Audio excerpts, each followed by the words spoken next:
parou para pensar o tanto que a gente se interessa pelo caos? Oi, eu sou a Ana Júlia Gabas. E eu, Alice Rezende. Há um tempo atrás, não se falava em outra coisa na internet, além dos 2 filmes que foram lançados sobre o caso Richthofen. Se você estava numa espécie de retiro espiritual, ou vivendo em Marte nesse tempo todo e não sabe que caso é esse, peraí que eu vou te lembrar.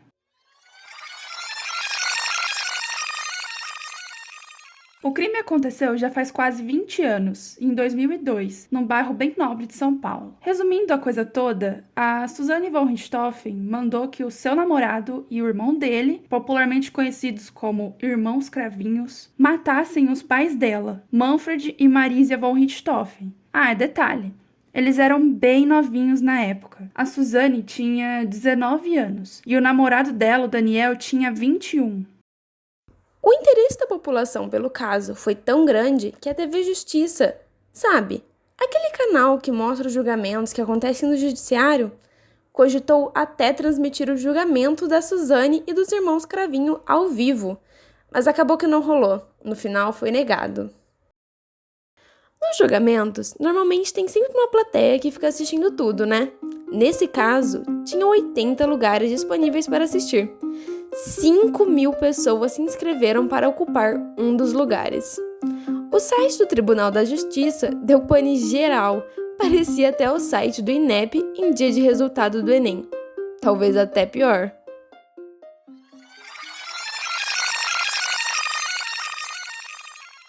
Mas enfim, depois que a gente assistiu os filmes, eu e a Alice ficamos pensando: por que será que a gente, no geral mesmo, não só nós duas, mas todo mundo, fica tão fascinado em acompanhar o desfecho dos crimes que acontecem na vida real? E também, por que a gente gosta tanto de assistir filmes e séries que falam sobre isso, os populares true crimes?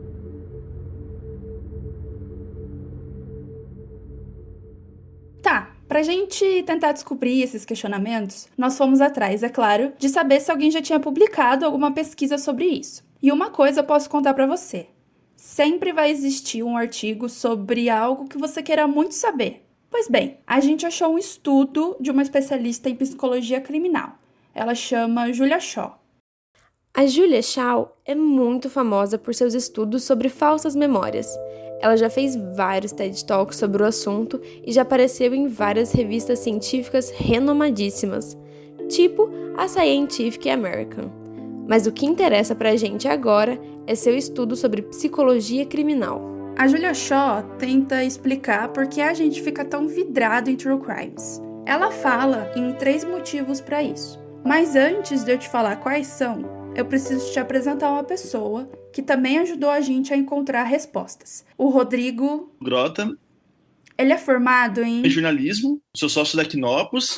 O Rodrigo já produziu um documentário sobre um assalto que ficou muito famoso aqui em Londrina, que foi o roubo ao Banco do Banestado em 1987, que teve 300 pessoas como reféns. Mas a gente não vai entrar em muitos detalhes sobre esse caso agora. Pode deixar que mais pra frente a gente explica o motivo. O que importa no momento é que, por causa da produção do documentário, sobre um caso que realmente aconteceu na vida real, o Rodrigo então tem certa experiência no assunto.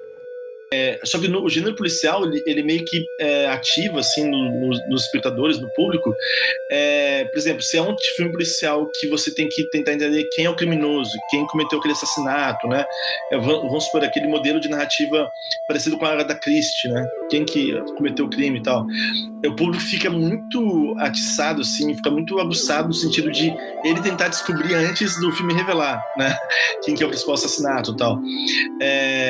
E agora pensando em filme de assalto, que seria um gênero que até chamam de heist, que seria um filme de assalto a banco e tal, tem a questão que eu acho que fantástica, de que como esses bandidos planejam entrar naquele banco e assaltar aquele volume grande de dinheiro. Atiçado. Essa é a palavra. A gente fica muito curioso em saber como aconteceu o crime, ou nesse caso que o Rodrigo contou, o roubo. E isso casa muito com o primeiro argumento da Julia Shaw sobre o porquê a gente gosta tanto de true crimes. Basicamente, a gente ama estar indignado junto. Tipo, a gente reage junto com um grupo, então a gente fofoca, especula, fica com medo, ou fica empolgado e vai compartilhando esse sentimento um com o outro. É aquela história, né? Uma fofoquinha edifica vidas. Então, nosso espírito de curioso e fofoqueiro também é um dos motivos pra gente gostar tanto de True Crimes? Isso. A gente fica com o sentimento de, meu Deus, eu preciso saber o que vai acontecer. E por isso a gente quer acompanhar até o final para saber como acaba. O segundo argumento, então, tem um pouco a ver com o primeiro, porque a Julia Shaw também fala que a gente gosta de True Crimes porque amamos ser diferentes. E diferentes no sentido de procurar maneiras de nos sentirmos diferentes. Pensa só. Basicamente, por causa do modelo de organização social que a gente vive, já temos um plano traçado para viver. A gente cresce, estuda, depois tem que trabalhar para se sustentar até a gente se aposentar. E quando surge uma oportunidade da gente sair da rotina, sentir algo novo, a gente não perde tempo em agarrar. E meio que a curiosidade leva a gente a acompanhar esses acontecimentos que não são tão naturais em uma ordem estabelecida para um convívio em sociedade. Faz sentido. Essas figuras assim do mundo do crime, né, desse universo que seria um pouco mais de uma certa rebeldia, né, contra a ordem estabelecida e tal, ele acaba sempre interessando ao público. Eu acho que esse interesse vem muito também porque essas figuras que se tornam grandes criminosos, figuras lendárias assim, que cometeram crimes que marcaram a época ou abalaram a sociedade nas quais essas pessoas viviam, elas são também grandes transgressores, né, de uma certa moral estabelecida. E por mais que daí você não concorde com os atos, né, daquela pessoa que transgrediu esses valores morais naquela sociedade e tal, todo mundo fica muito curioso para entender por que aquela pessoa fez aquilo, movida por qual sentimento, né?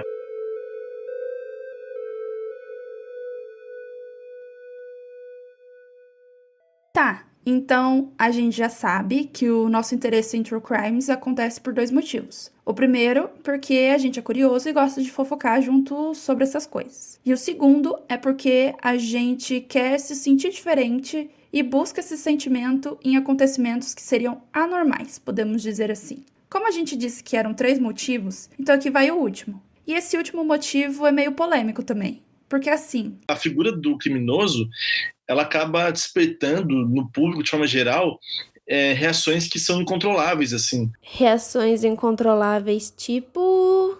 Você fica muito curioso e às vezes não sabe nem a natureza do seu interesse por aquela figura ali.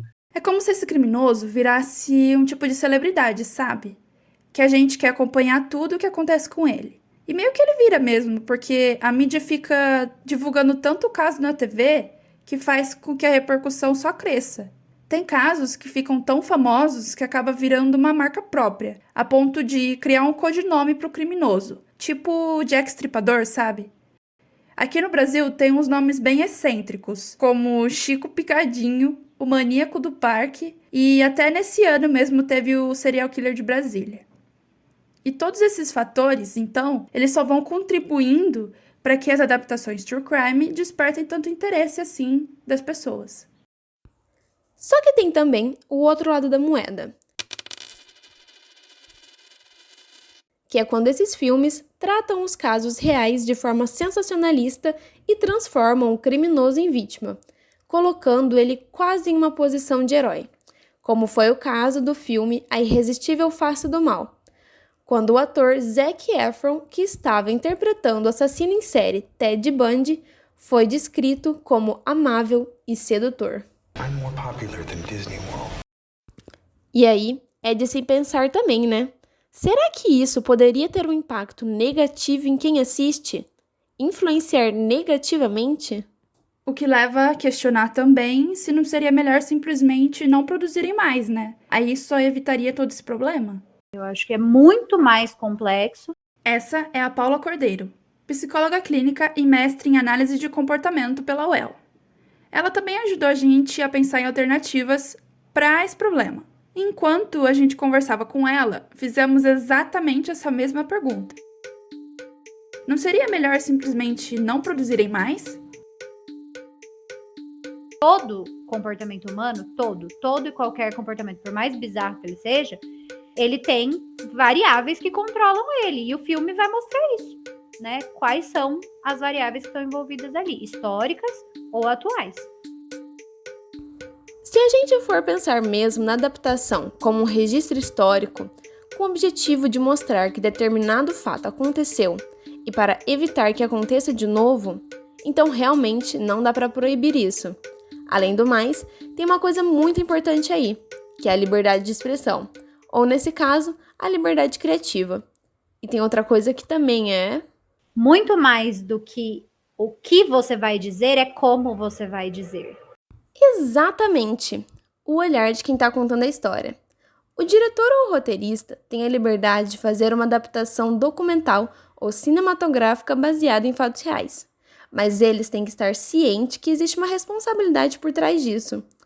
Por trás do criminoso, existe uma história que levou ele a cometer um crime, e por trás de um crime cometido, existem as famílias das vítimas e o que elas sentem. E também vai muito além do lado de quem assiste, né? Se a pessoa sabe que ela é mais sensível e que ela se afeta mais quando assiste algo baseado em fatos reais, talvez seja melhor não arriscar, né? Eu acho que em alguns momentos que a gente tá mais, igual eu falei pra você, que você tá mais sensível, que você percebe que a pessoa tá emocionalmente mais abalada, numa situação de mais ansiedade, ou mesmo num transtorno depressivo, de humor, né? Eu acho que dá pra gente dar uma segurada aí, né? Então, acho que é isso, né? É isso. A gente gosta de true crimes porque a gente gosta de fofocar sobre, a gente gosta de fatos que nos façam sair da mesmice e a gente acaba curtindo saber mais sobre a vida do criminoso, porque acabam transformando ele numa celebridade, né? E o problema de transformar o criminoso em herói não se resolve proibindo a produção de true crimes. Porque proibir não é a solução, né? Existem outras formas de percorrer esse caminho. Exato. Mas acho que ficou faltando uma coisa. O quê? Lembra que a gente tinha ficado de falar mais sobre o caso do assalto ao Banestado aqui em Londrina? Verdade. E a gente vai falar mesmo, só que no próximo episódio. Meio que uma parte 2 desse. Então, se você, meu caro ouvinte, quiser saber mais sobre os bastidores do documentário Isso Não É um Assalto, que fala sobre o caso do assalto ao Banestado, e também quiser saber em primeira mão em que pé tá a produção de um filme ficcional, no estilo true crime mesmo, sobre esse assunto que marcou a história de Londrina, eu te espero no próximo episódio. Até lá!